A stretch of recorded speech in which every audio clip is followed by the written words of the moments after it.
The year was 1972. The first to vote at Concordia School, Mr. and Mrs. Richard Nixon. Americans were still fighting in Vietnam. The Godfather was captivating movie audiences. You don't even think to call me Godfather. And an American would stand on the moon for the last time. That sounds like the title of a book. And for the first time, the University of Alaska Anchorage would field a men's basketball team. On that roster, a couple of Alaskans you might recognize: former Mayor Dan Sullivan and radio host Steve Stripling. We were both attending, the fledgling UAA, and a notice went up on a bulletin board that said, hey, looking to form a basketball team. It was the first team sport organized by the school, if organized is the right word. The best part was the recruiting. The coach comes up and says, are you taking any classes? And I said, yeah, a couple. He says, you're on the team. Yeah, the standards weren't quite NCAA standards at the time. About a week before the first game, there was no mascot. And so we had a team meeting and we had to come up with different ideas. So I suggested the Moose Nuggets. Of course, Steve got voted down immediately and we became the Sourdoughs. With West High as home court, the Sourdoughs opened that '72 season with a victory against Sheldon Jackson College. Most Sourdough games did not end as well. The first rivalry was just up the road at AMU, or Alaska Methodist University, which years later would become Alaska Pacific University. I remember this day playing AMU, which had a really mature program, and guys like Wes Jessup and others. First game we played them, they beat us 100 to 40.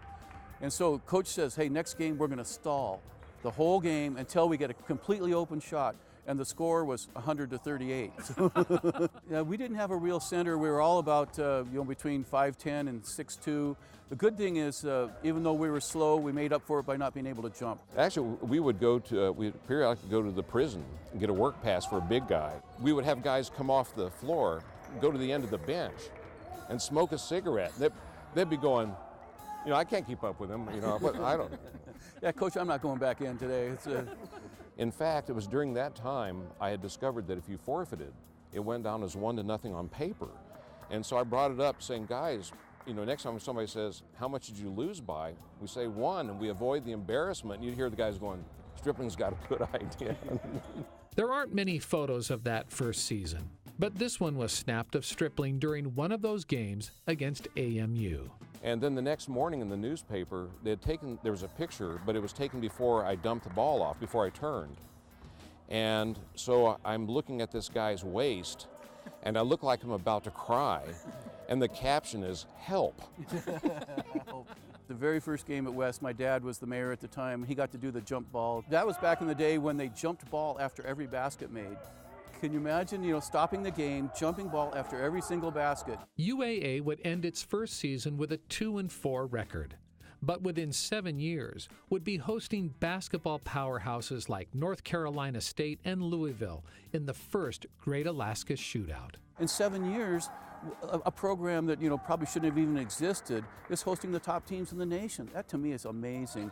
And then you look at this facility that we're in today, and you realize, boy, we've come a long ways, baby. I'm pretty proud of being there at the start. As they host their last shootout, today's Seawolves are faster, stronger, and considerably taller than that first UAA team. Taller, perhaps, because they stand on the shoulders of Sourdoughs. John Tracy, KTVA 11 News.